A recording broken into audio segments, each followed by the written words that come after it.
Hi guys, Dorothy here, Professional Astrologer. You can find me on the web, nhastrologer.com. Today I'm going to talk to you about the week of May 20th. And the big news this week, of course, is the sun entering the sign of Gemini. Go Gemini, that's me. Anyways, I'm going to tell you all about that and other things for this week. So don't go anywhere. I'll be right back.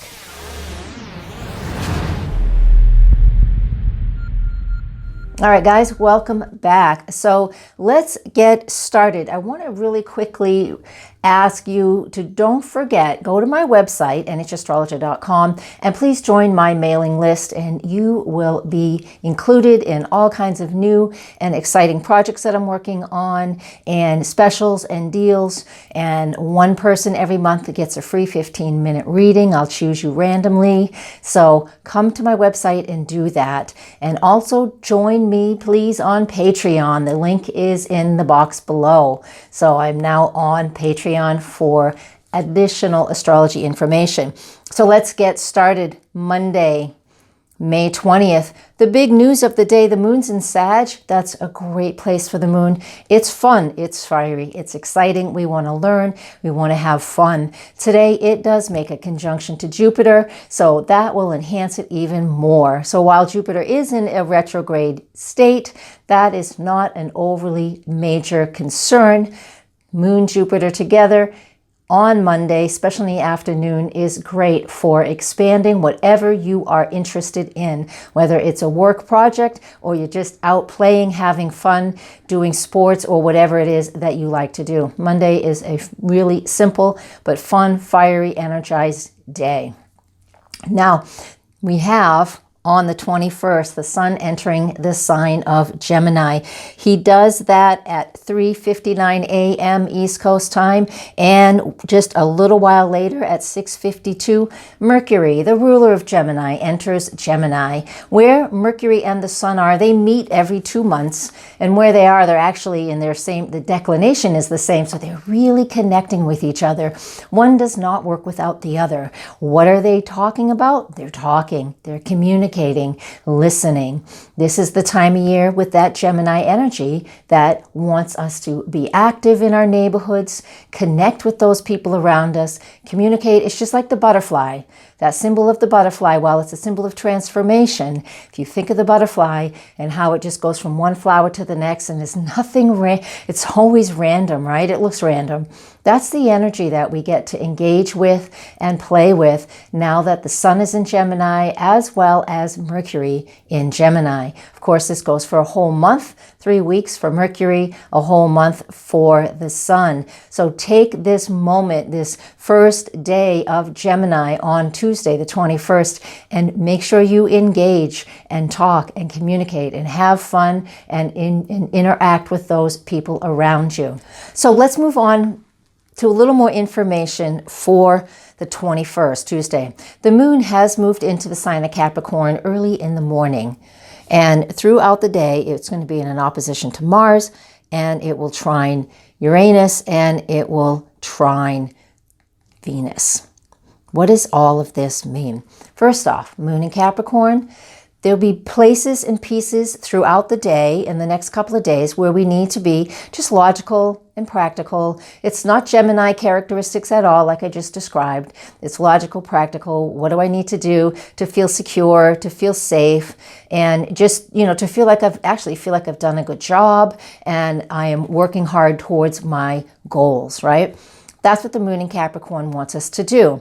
When it makes the connections it does, the first connection in the middle, a little after 10 in the morning, opposition to Mars, this can create an emotional upheaval of some kind. Mars is barely in Cancer.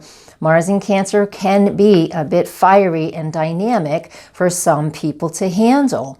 So that moon in Capricorn says, hey, let's get some things done so we don't feel so emotionally out of control. That's moon opposite Mars. Now, the moon in earthy Capricorn is also going to make a trine aspect to Uranus and to Venus as well on Tuesday. Tuesday's the biggest day. The rest of the week isn't busy like this one.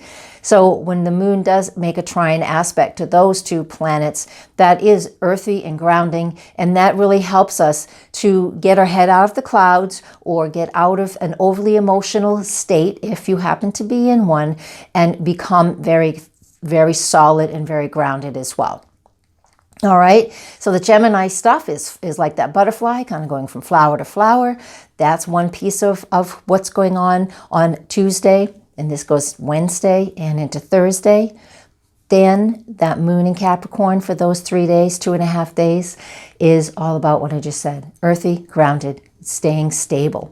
So we can do both of these things, maybe not exactly simultaneously, but throughout the day. We'll have serious moments of doing things that are important, and then we can just go around and talk and gather information and do all that fun Gemini stuff. All right. So that is Tuesday, Wednesday, and part of Thursday.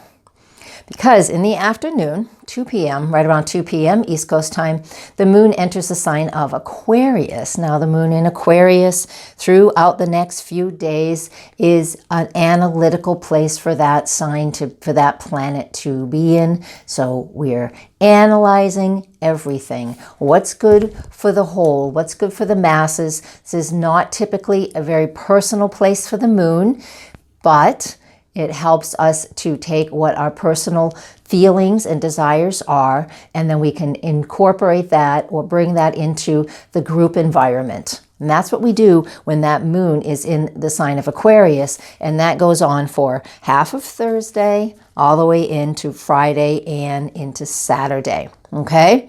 So those are the energies that we have for those 3 days, 2.5 days. I always say 3, but I mean 2.5. Thursday afternoon into Saturday.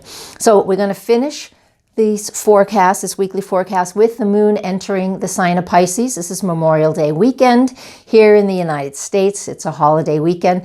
We have Monday off. So moon in Pisces, we're in the final quarter of her lunar phase. So that's about drawing inward a little bit and reflecting on what the last 3 or 4 weeks have been about. And the moon in Pisces is perfect for that because it is sensitive, emotional, and it helps us just to smooth over any of the rough edges. And so the moon in the sign of Pisces on Sunday is relaxing, helps us to smooth over any of the rough edges that we may have.